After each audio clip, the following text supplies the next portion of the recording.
동명의 소설을 원작으로 하는 댓글 부대를 봤습니다. 원작 소설은 실제로 있었던 국정원 여론조작 사건을 소재로 하고 있는데, 원작을 읽어본 건 아니지만 영화는 국정원을 다룬다기보다는 특정 기업이 여론조작을 다룬다는 그 소재를 쓰고 있으니까 아마도 원작 소설에서 모티브랑 큰 줄기만 따오지 않았을까, 이런 생각이 들더라고요. 안국진 감독의 작품입니다. 감독의 전작이 성실한 나라의 앨리스라고 해서 이정현 배우가 주연을 맡았던 그런 작품이죠. 제가 이 작품을 감상하진 않았습니다만 이 영화 역시도 사회 고발적인 메시지를 담은 작품이라고 하더라고요. 그래서 이 댓글 부대가 이 감독의 전작이었던 성실한 나라의 앨리스랑 많이 비슷한 결을 가지고 있다라는 생각이 드는 게, 제목에서도 알 수 있듯이 감독의 전작과 마찬가지로 사회 고발적인 내용을 담고 있는 작품입니다. 라이브로 들으시는 분들이나 캐스트로 들으시는 분들 모두 누구나 찌라시 같은 것들 많이 접해 보셨죠. 증권가 찌라시, 연예인 찌라시, 카카오톡으로 엄청 돌고 유행처럼 막 엄청 퍼지고, 아니면은 각종 커뮤니티 같은데 게시글로도 올라오기도 하고, 여러 가지 찌라시들이 있는데 이런 것들을 한 번쯤은 다들 접해 보셨을 겁니다. 내용들도 하나같이 다 가십성이라든가 자극적인 내용들을 다루고 있죠. 그리고 이런 찌라시가 돌 때 사실 여부 확인이 일반인 입장에서는 힘들죠. 당연히 사실 확인이 안 됐으면은 그냥 무시하면 되는데, 그럼에도 불구하고 이 찌라시에 담겨 있는 내용들이 얼마나 유혹적이고 달콤한 내용들이에요. 엄청 자극적이잖아요. 그래서 사실 여부와는 관계없이 SNS, 메신저, 커뮤니티 이런 데를 통해서 무서운 속도로 확산이 된다라는 특징을 가지고 있죠. 이 찌라시가. 그냥 이런 찌라시가 돌고 있구나, 이렇게 그냥 재미로만 보시는 분들도 있는데, 많이 확산이 되다 보면은 실제로 믿는 사람들도 생기기 마련입니다. 바이럴 마케팅도 마찬가지죠. 이 바이럴 마케팅이라는 요 방식 자체가 소비자들이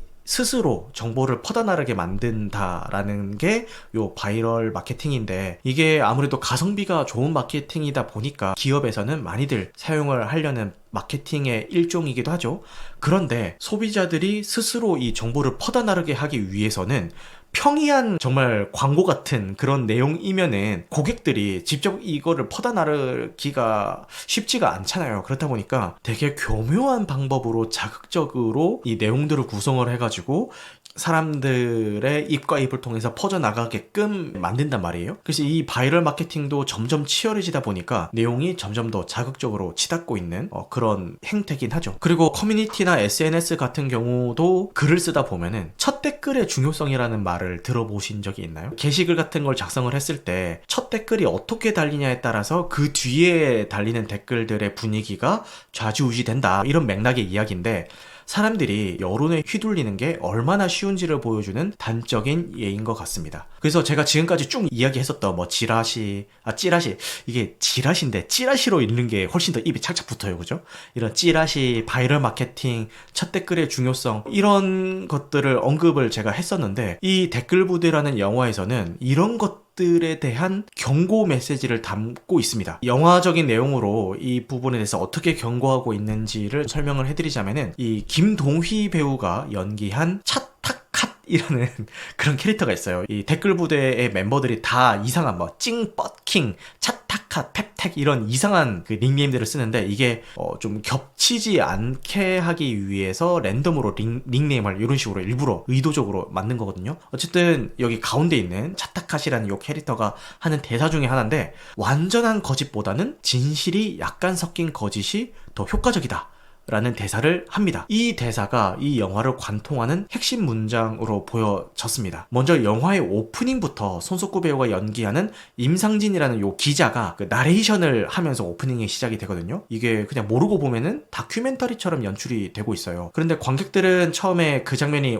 오프닝으로 나오기 시작을 할 때 그냥 영화 안에서 배경 설명해주는 다큐멘터리겠거니 라고 생각을 하면서 보는데, 갑자기 실제 사건들이 그 영화에서 나오기 시작을 하면서 뭐야 이거 실제 사건이야? 라면서 약간 어리둥절하게 만들어요. 어쨌든 픽션이니까 진실이 약간 섞인 거짓말을 하면서 오프닝을 시작을 하게 되는 거죠. 그리고 극이 전개되는 과정도 똑같습니다. 극 중 발생하는 굵직한 사건들이 있는데, 하이패스 방해 전파 사건, 담배 회사 광고 바이럴 사건, 그리고 대기업에서 인터넷 여론을 관리하는 어떤 부서가 있다라는 그런 글들, 이런 것들까지 모두 실제 있었던 사건이나 음모론 같은 것들을 가져와서 영화적인 각색을 한 거거든요. 그래서 이건 역시도 진실이 섞인 거짓으로 만들어 놓은 거죠. 그리고 엔딩에 가서도 마찬가지입니다. 극 중에서 벌어진 사건들이 이 임선진 기자가 속아가지고 혼자서 망상에 빠진 건지 아니면은 실제로 그런 음모가 있었던 건지 명확하게 설명해주지 않고 영화가 결말이 나버리죠. 그래서 이 임상진 기자가 속았다로 봐도 말이 되고 아니면 진짜 그런 일이 있었다로 봐도 말이 되게끔 열린 결말로 열어놓고 마무리가 됩니다. 저는 이렇게 명확하게 결론 내리지 않고 엔딩을 맺어버리는 것이 오히려 좋았거든요. 왜냐면은 이렇게 결말을 내므로 해서 감독 본인이 만든 이 댓글 부대라는 이 영화를 하나의 거대한 찌라시로 만들어 버린다는 느낌이 들었어요. 그러므로 해서 역설적으로 찌라시나 이런 부분들을 꼬집는 느낌이 들어가지고 저는 오히려 이렇게 명확하게 결론을 내리지 않은 게 좋다라는 입장이었는데 이 부분에 대해서 관객들의 호불호가 조금 갈리더라고요. 그 보통의 그 K 드라마나 K 영화 같은 것들을 보면은 임상진 기자가 통쾌한 복수극에 뭔가 성공을 한다든가 아니면은 최소한 그가 이 극 중에서 겪었던 이런 사건들이 사실은 이랬어요 라면서 명확하게 결과를 보여준다든가 이런 것들을 좀 더 선호한다라는 생각이 들거든요. 우리 한국 관객들은. 그런데 열린 결말로 모호하게 끝내버리니까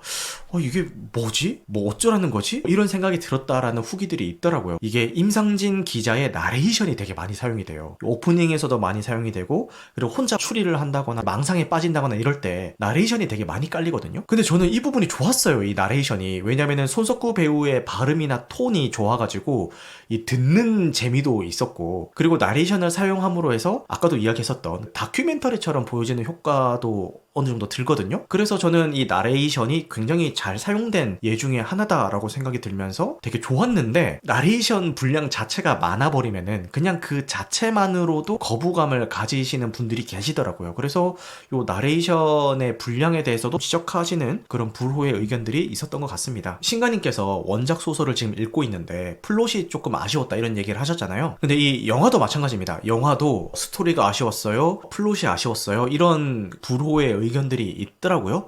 반면에 저는 보면서도 내용적으로 뭔가 아쉽더라도 그래도 이 정도면은 말하고자 하는 이 주제의식을 잘 살려서 구성하지 않았나? 라는 생각이 들어서 저는 보면서는 딱히 뭔가 좀 아쉽다, 부족하다 그런 생각이 든 건 없었는데 이 나중에 다른 후기들을 찾아보다 보니까 이런 의견들이 있어서 그렇게 볼 수도 있겠구나 이런 생각이 들긴 했습니다. 저는 오히려 아쉬웠던 거를 이야기를 하자면은 원작 소설의 제목을 그대로 가져왔어야 됐냐라는 그런 아쉬움이 있거든요. 왜냐면은 어차피 이 똑같이 안 가고 모티브만 따와서 진행을 할 거면은 제목을 다르게 지었어도 좋지 않았을까 이런 생각이 들어요. 왜냐면 제목이 댓글 부대라고 하니까 저부터도 처음에 안 땡겼어요. 저는 이 문화의 날 찬스를 써서 그냥 별 기대 없이 보러 갔는데 의외로 재밌었던 거지. 아니 제목이 댓글 부대라고 하면은 이 제목에서 주는 묘한 어떤 진입 장벽이 있는 그런 느낌?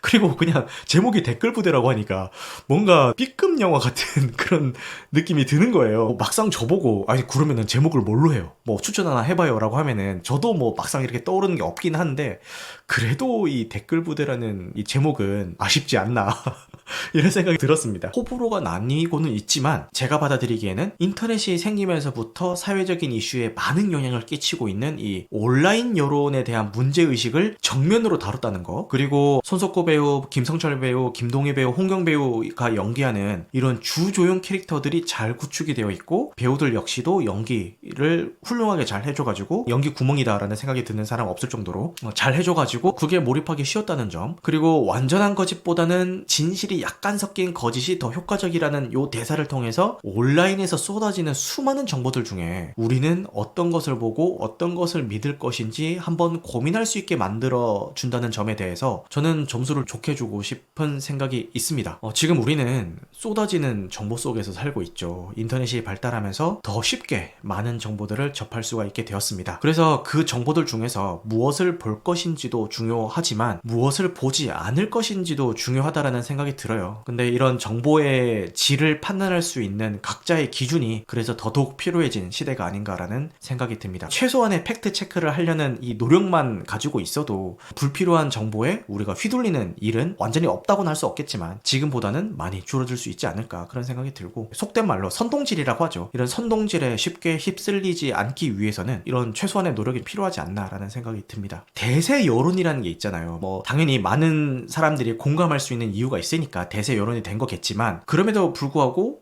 이거 아닌 것 같은데 라는 생각이 들었을 때 한 번이라도 이야기를 꺼내보는 게, 그러니까 물론 그 이야기를 꺼냈는데 거기에 대한 반박되는 이야기를 듣고, 내 생각이 틀렸구나, 그리고 저 사람들이 저렇게 이야기하는 저런 이유가 있구나 라는 거를 알게 돼서, 설사 나중에 내가 이야기했던 거를 바꾸더라도 일단은 한번 다른 생각을 꺼내보는 훈련을 하는 게 중요하지 않나. 그런 훈련이 되어 있어야 바이럴이라든가 이런 선동 같은 것들에 휘둘리는 거를 최소화할 수 있지 않나, 그런 생각이 들었습니다. 물론 제가 이런 이야기 하고 있다고 해서 저부터도 제가 이런 거 다 지키고 안 휘둘리고 그런다는 얘기는 아니에요. 하지만 최소한 이런 노력은 의식적으로 하려고 하고 있다. 진실보다는 자극성이나 화제성이 더 중요한 시대가 되었습니다. 그래서 이 컨텐츠를 보고 계시는 분들만이라도 정보에 잠식당하기보다는 주체적인 수용을 할 수 있기를 바라면서 이 댓글 부대에 대한 리뷰는 마치도록 하겠습니다. 요런 생각들, 그러니까 영화 자체가 구리다, 재미없다 이런 걸 떠나서 이런 생각들을 한 번쯤 할 수 있게 해주고,